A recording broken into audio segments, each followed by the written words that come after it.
The stars of the Veyron system burned brighter than anything Paul had ever seen before. His small ship drifted into orbit, carrying nothing but a few crates of supplies and the hope of building a bridge between his kind and theirs. He had read about the Veyrons in scattered reports, proud, disciplined, and deeply suspicious of outsiders. Every file said the same thing: humans were not welcome. Still, Paul believed things could change. The ship rattled as it entered the thin atmosphere of Vera. Clouds stretched like silver bands, and sharp mountain ridges cut across the horizon. Below him he saw the capital city, built like a spiral of glowing stone and metal. Towers rose high with a pale green light shining from their peaks, like watchful eyes keeping guard. Paul guided the ship down toward the landing platform. He expected officials waiting with a greeting, maybe even a welcome. Instead, when he stepped out, he met only silence. Dozens of Veyrons stood in formation, their tall forms wrapped in smooth robes of gray and silver. Their skin was faintly tinted with blue, and their eyes, larger than human eyes, glowed faintly in the fading sunlight. One of them, a man with a staff, stepped forward. His voice was calm but cold. "You are human," Paul nodded, forcing a polite smile. "Yes, my name is Paul. I come not to harm, but to learn. I bring tools and knowledge that may be of use to your people." Murmurs passed through the crowd. Some turned their heads away. Others looked at him with open disdain. It was clear they did not want him here.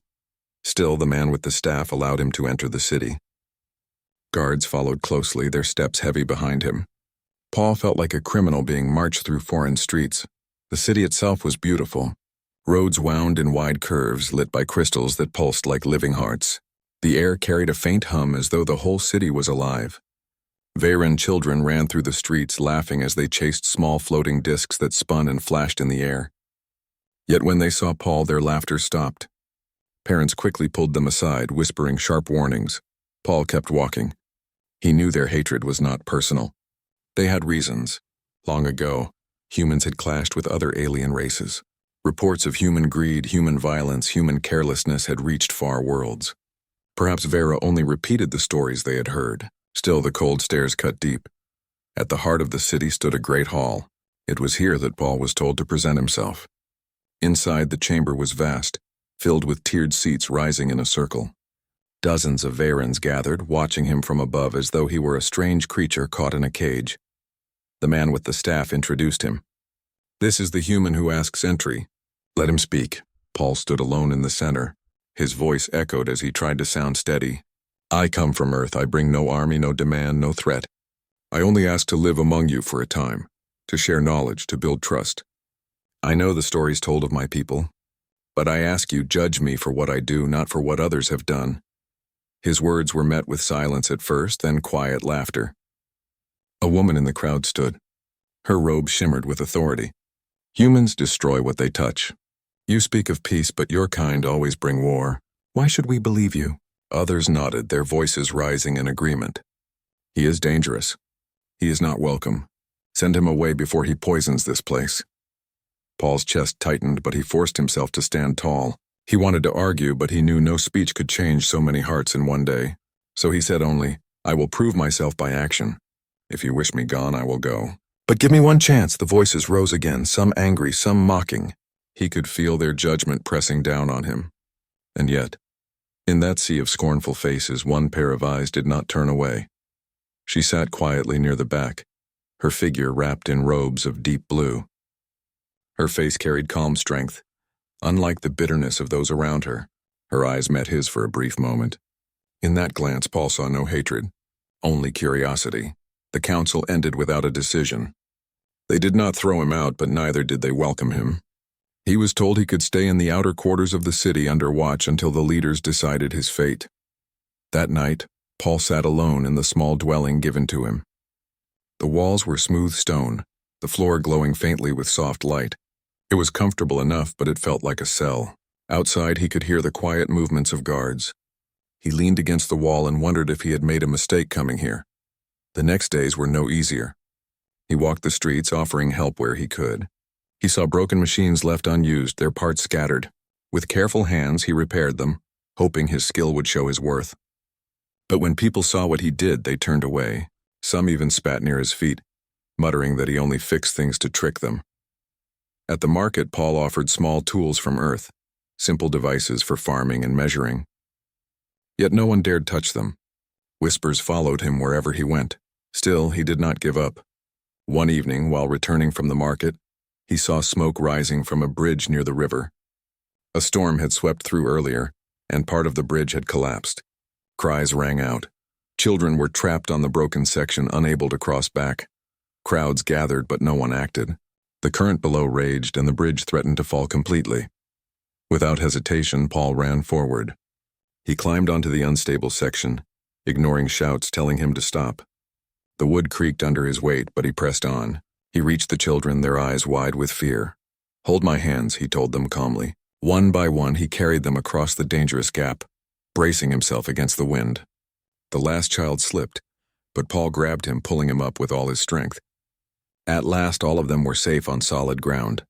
Paul stepped off the bridge just as another section gave way and crashed into the river below. His arms ached, his legs trembled, but he had saved them. The crowd watched in silence. No one cheered. No one thanked him. Parents pulled their children close, whispering sharply. The guards moved him away quickly, as though he had broken some law. That night, Paul sat in his dwelling again, exhausted and unsure. He had risked his life for strangers, yet they still looked at him with suspicion. He wondered if his efforts were meaningless. But outside, unseen by him, the woman in deep blue robes stood watching from the shadows. She had seen everything: the bridge, the rescue, the way he acted without hesitation. Her name was Nira, a woman of high standing among her people. Unlike the others, she did not see only a dangerous human. She saw something else. She whispered to herself, "Why would he do this when we offer him no kindness?" The question lingered in her heart, and for the first time a seed of doubt grew in her mind about what her people had always believed. The days that followed were heavy for Paul. Every step through the city reminded him of how much the Varens distrusted him. Their eyes followed him as though he were carrying a hidden weapon. He tried not to show the weight he carried inside, but when he returned to his small dwelling at night, the silence pressed hard against him. Still, he rose each morning and set out to work. He had brought tools from Earth: simple scanners, welding instruments, and repair kits. In the outer parts of the city, machines sat broken and forgotten. Some were water pumps, others harvesters for the fields beyond the walls. Varens passed by them each day, shaking their heads at the wasted tools. Paul knelt beside them, opened their panels, and fixed what he could. At first, children gathered at a distance, watching him work with wide eyes. They whispered to each other and sometimes laughed nervously. But when their parents noticed, they quickly pulled them away, warning them to stay clear of the human. Paul did not argue. He let his work speak for him. When he repaired a water pump that had been useless for years, the nearby fields came alive again with flowing water. He stood back as the farmers gathered around. Some looked amazed, but when they noticed others watching, they hardened their expressions and walked away without thanks. The whispers grew louder as days turned into weeks. "He is trying to gain favor," some said. "He hides his true plan," others claimed. Yet not one could deny that where Paul walked, broken things began to work again. Nira watched quietly from the edges of the crowd. She often stood with her hood drawn low, blending with the people. She had seen what he did on the bridge, and she wanted to understand him more. But she had not spoken to him yet, fearing the judgment of her peers. Still, her eyes followed him with every step. One afternoon, dark clouds gathered over the city. The air filled with heavy winds, and a storm rolled in from the mountains. Rain struck like needles, and thunder roared across the sky. Paul was helping repair a small transport when he heard the cry of alarm. The bridge again," voices shouted. Paul ran, pushing against the wind. When he reached the river, he saw that part of the rebuilt bridge had broken under the storm's force. Several children had been playing near it before the storm struck. Now they clung to the damaged section, trapped by the raging water below. The crowd gathered again, shouting in fear. Guards ordered people to stay back. No one dared step forward. Paul did not think twice. He tied a length of cable from the nearby transport around his waist and dashed toward the bridge. "Stop him," one of the guards cried, but the storm drowned his voice. Paul moved across the unstable boards, each step shaking under him. The children cried as the water splashed high, but Paul kept his voice steady. "Hold on, I'm here. I will get you out." One by one, he reached them. He lifted the smallest child into his arms and carried him across. He returned again and again, each time leaning against the pull of the cable and the storm. The last child was too frightened to move. He clung to the rail, his hands shaking. Paul knelt beside him. "Look at me," Paul said. His voice was firm but kind. "I will not let you fall. Trust me." The boy nodded slowly and Paul pulled him close. Together they crossed back. The moment his boots touched the solid ground, the final section of the bridge collapsed into the river, carried away by the flood. Paul untied the cable and stepped back. His clothes were soaked, his body heavy with exhaustion, but the children were safe. The crowd stared. Not one word of thanks came from their lips. Parents rushed forward to take their children, shielding them from Paul as if he were the danger. The guards pulled him aside again, their hands firm on his shoulders. "This does not prove anything," one of them muttered. "You risked their lives by acting. If you had failed, they would be gone." Paul looked at him tiredly but did not argue. He knew words meant nothing here. He had acted, and that was all he could do. When the storm finally passed and the city calmed, Paul returned to his dwelling, weak and weary. He sat at the small table, his head resting on his hands. For the first time, doubt struck him deeply. Perhaps nothing he did would change their hearts. Perhaps he was wasting his time on people who would never see him as more than a danger. But that night, a soft knock came at his door. He opened it and found Nira standing there, her hood drawn over her head. Rain dripped from her robe and her eyes glowed faintly in the dim light. Paul blinked in surprise. "You should not be here," he said quietly. "They will see you with me." "I know," she answered softly. "But I must ask you something." She stepped inside before he could protest. Her gaze held his with quiet strength. "Why?" she asked. "Why do you do these things? They mock you. They hate you. Yet you risk your life for their children? Why?" Paul leaned back against the wall. His voice was low but honest. "Because it is right. Because if I see someone in danger, I cannot stand still. It does not matter if they like me or not. A life is a life." Nira studied him for a long moment. She saw no pride in his face, no attempt to gain favor, only tired resolve. She felt something stir within her, a question she had never asked before. Could it be possible that humans were not what her people claimed? Could it be that at least one human was different? "You should rest," she said at last. "But know this, I saw what you did. Others may not speak, but they saw as well. Their silence cannot erase it." With that, she pulled her hood up and left, vanishing into the night. Paul stood at the doorway long after she had gone. For the first time since arriving, he felt he was not completely alone. The next days brought whispers again, but something had changed. Some of the people who passed him in the streets did not look away so quickly. A few even held his gaze for a second before turning. They still did not speak to him, but the wall of hatred had gained its first small crack. Paul continued his work in silence. He repaired what he could, helped where he was able, and asked for nothing in return. The city did not welcome him, but it could not ignore him either. Every broken thing he fixed became a quiet reminder that he was not what they believed. And though most still hated him, Nira watched more openly now. She did not sit in judgment like the others.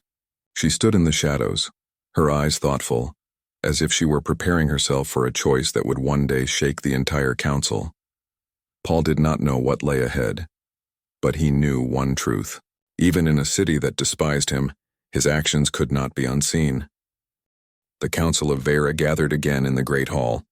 The tall chamber echoed with voices as the leaders argued about Paul. Days had passed since the storm and the bridge rescue, and though no one spoke openly of gratitude, the memory of his actions lingered like a shadow. Some claimed he had acted recklessly. Others insisted he had saved lives. The hall was filled with tension. Paul stood in the center once more. He kept his shoulders straight, though his heart was heavy. He had been here before, hearing the same harsh words. This time felt different, however. He sensed the people were uncertain. The chief elder, a stern man named Varrock, struck the floor with his staff. "This cannot continue. The human fixes machines without leave. He interferes in matters beyond his right. His presence draws attention and unsettles our people. He must leave." Murmurs of agreement swept through the tiers of seats, yet a few voices hesitated. They remembered the children on the bridge. They had seen the water pump restored to life. Doubt wavered at the edges of the council, though fear still guided most of them. Paul raised his voice, calm but firm. I came to learn, not to rule. I came to help, not to harm. You say I interfere, but I only act when there is need. I ask for no reward, only that you see me for what I am, not for what you fear.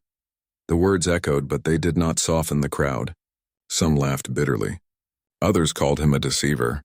The sound pressed on him a wall of rejection. He felt his hope begin to slip.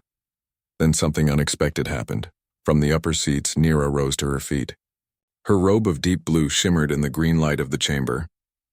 She moved slowly but with quiet strength, down the steps toward the center. The hall grew silent as all eyes followed her. Nira was not just another citizen. She was a woman of respected lineage, known for her wisdom and her voice in council matters. Her steps carried weight. When she reached the floor, she did not stand with the others. Instead, she walked directly to Paul. Without hesitation, she lowered herself and sat at his side, folding her robe neatly around her. The act was simple, but in that hall it was louder than any speech. Gasps echoed around the chamber. The leaders stared in disbelief. Varroc's voice cracked with anger. Nira, what are you doing? She looked up, her gaze calm, her voice steady. I choose to see with my own eyes. You tell us the human is danger. You tell us he brings only ruin. Yet I have watched him. I saw him save our children when no one else would act. I saw him give his time and skill to mend what we left broken. I saw him stand alone when all turned away.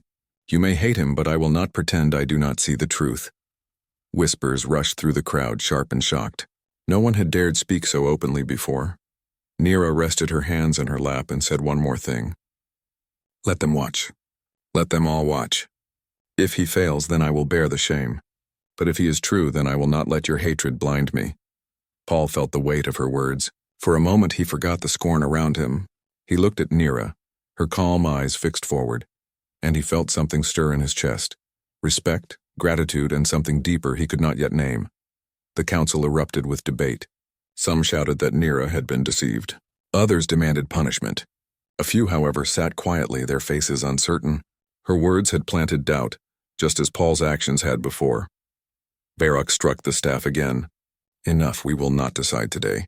The human will remain under watch. Nira, you risk your standing. If his presence brings harm, you will answer for it. I accept, she replied simply. The council ended, but the whispers did not fade. When Paul stepped out of the hall, the crowd outside stared more intensely than ever. Some eyes burned with hatred. Others were curious, even cautious.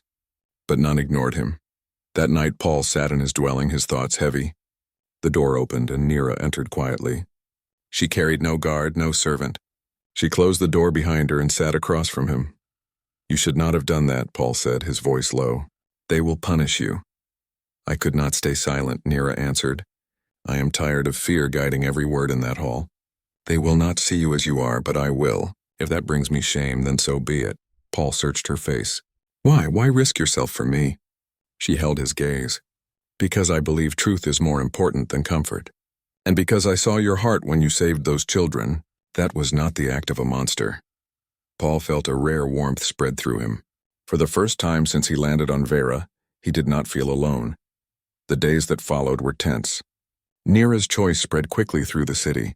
Some called her foolish, even a traitor. Others whispered in private that perhaps she saw something real. Wherever Paul walked, eyes followed not only him but also her. They were linked now, whether they wanted it or not. Paul continued his work. He fixed broken transports, repaired old farming tools, and cleaned energy lines. Nira sometimes joined him not with tools but with presence. She spoke with him about his world, about Earth's forests and oceans. He told her of the long nights under human skies, of music and stories that kept his people alive through hardship. She listened with quiet wonder, but the judgment never stopped. One morning, while Paul was repairing a small generator near the market, a group of Veyran men approached. Their faces were hard. You do not belong here, one said sharply. Leave before worse comes. Paul wiped his hands on a cloth and looked at them calmly. I came only to help. Help? Another spat. You shame us.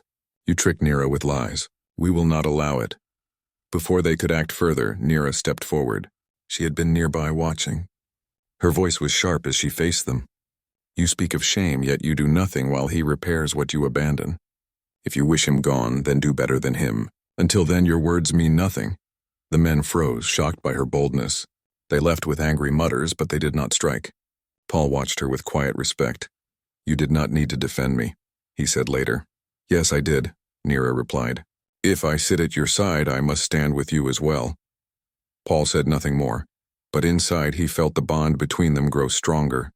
The city continued to watch, divided between suspicion and curiosity. The leaders grew restless, fearing Nira's influence might spread. Yet no one could deny that Paul's hands brought life back to machines long forgotten. No one could erase the memory of him carrying children from the broken bridge. In the quiet moments of night, Nira often returned to Paul's dwelling. They spoke of hopes, of fears, of the walls between their people. She asked him once if all humans were like him. He shook his head sadly. No, some are worse than the stories you heard. But some are better. We are not one thing, just as your people are not one thing. She nodded, thoughtful. Then perhaps the truth is not in the stories, but in the choices we see with our own eyes. Paul smiled faintly. Then keep watching, and she did. The calm of the city did not last. 2 weeks after the council, an alarm rang through the heart of Vera. The great energy reactor at the city's edge had begun to overheat. Normally, the reactor maintained power for the city and surrounding fields, but a sudden surge in energy threatened to trigger a catastrophic explosion. Paul was in his dwelling when the first warnings arrived. He had been repairing a water line in the outer quarter, and the ground beneath him shook slightly as alarms echoed. The guards rushed past, shouting orders, but their fear was clear. They say the human can help, one of them said to another. But should we trust him?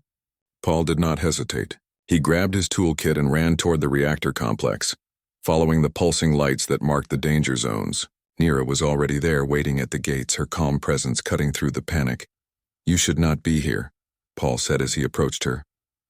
I will not stand aside, she replied simply. You have knowledge that can save this city. I will not let anyone stop you. Inside the reactor chamber, chaos reigned. Engineers shouted at each other, trying to understand the surge. Panels flashed red, alarms blared, and energy fields crackled dangerously. The Varans had never faced this kind of sudden failure before. They had the skill to maintain the reactor, but not the improvisation needed in a crisis of this magnitude.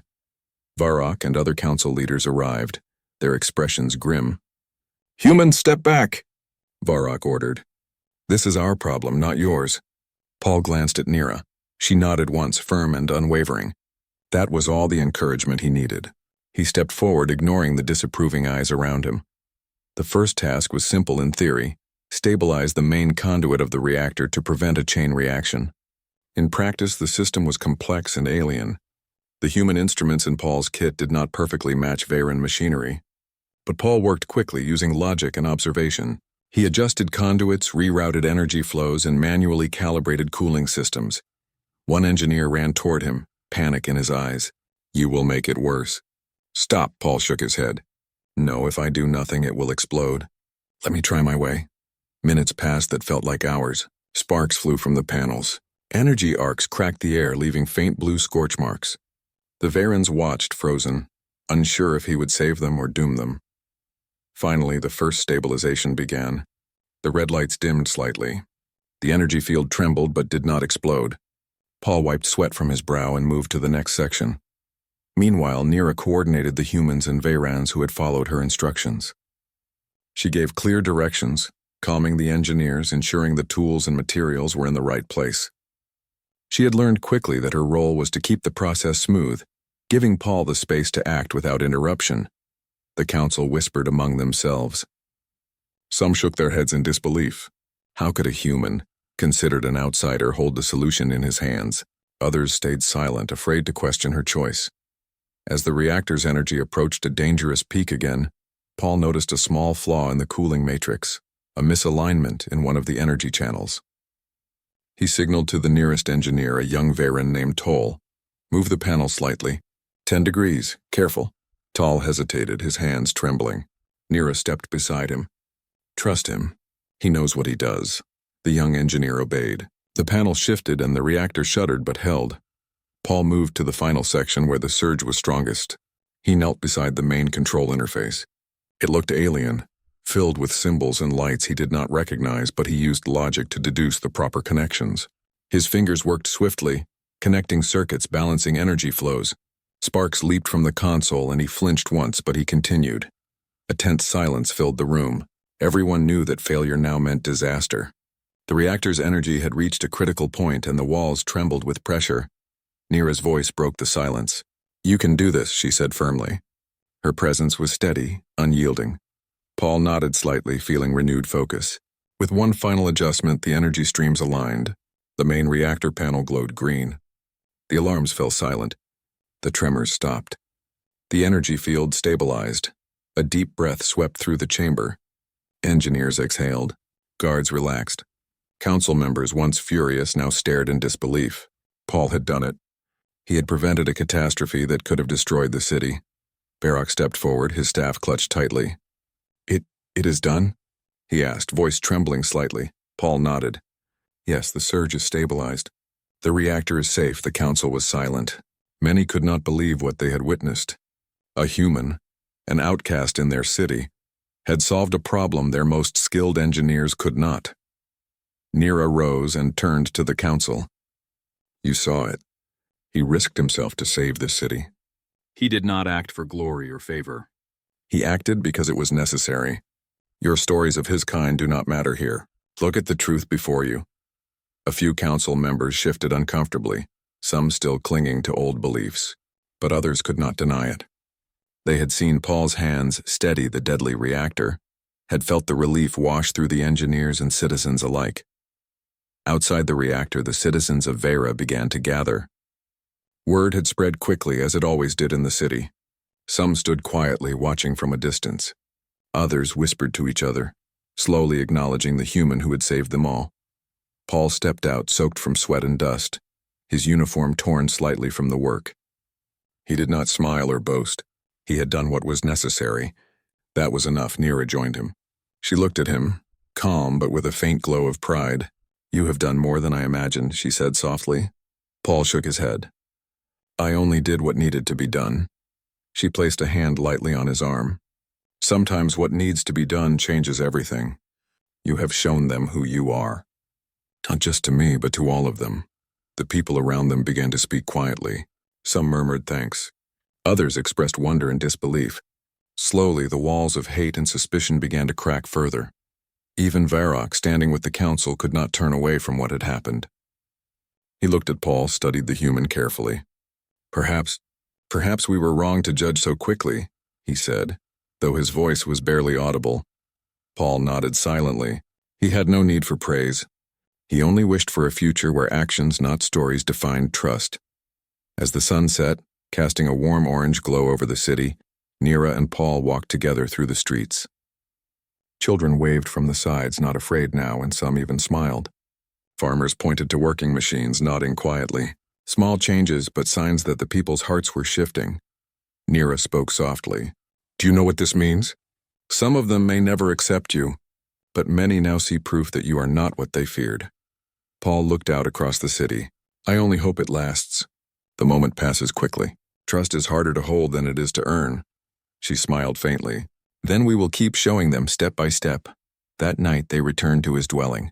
The air was calm, a gentle peace after the chaos. Paul finally allowed himself to relax, feeling the quiet satisfaction of having acted rightly. Nira sat nearby, silent, her gaze thoughtful. "You stood firm," she said finally, "even when all watched and most doubted.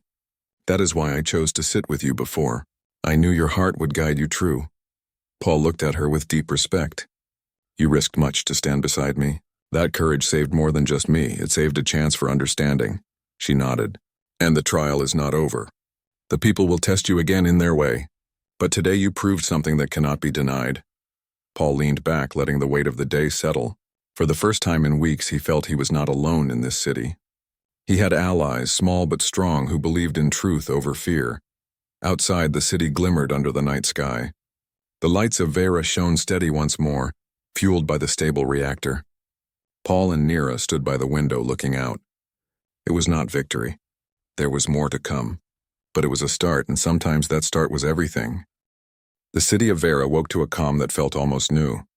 The energy reactor had stabilized, the storm had passed, and life returned to its usual rhythm. Yet beneath the surface, a quiet change was spreading. The people could not forget the human who had risked himself to save their lives. Some still doubted, some still whispered hatred, but the seed of trust had taken root. Paul walked through the streets carrying a small bundle of tools for repair work. Children ran past him, not afraid now, some calling out his name.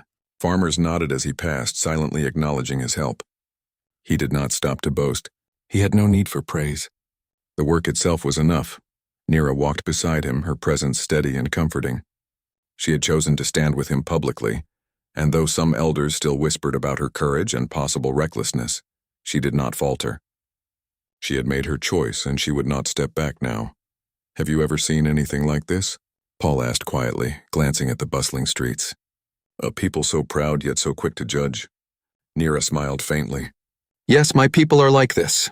We value caution and control, but sometimes fear can blind us. You have shown them something they cannot ignore." Paul nodded. "I only acted when I had to.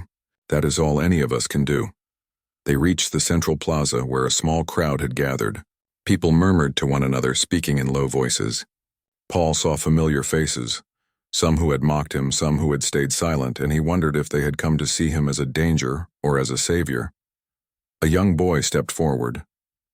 His eyes were wide, and he held a small mechanical device in his hands, broken and dusty. "Sir, can you fix this?" he asked timidly. Paul knelt and took the device.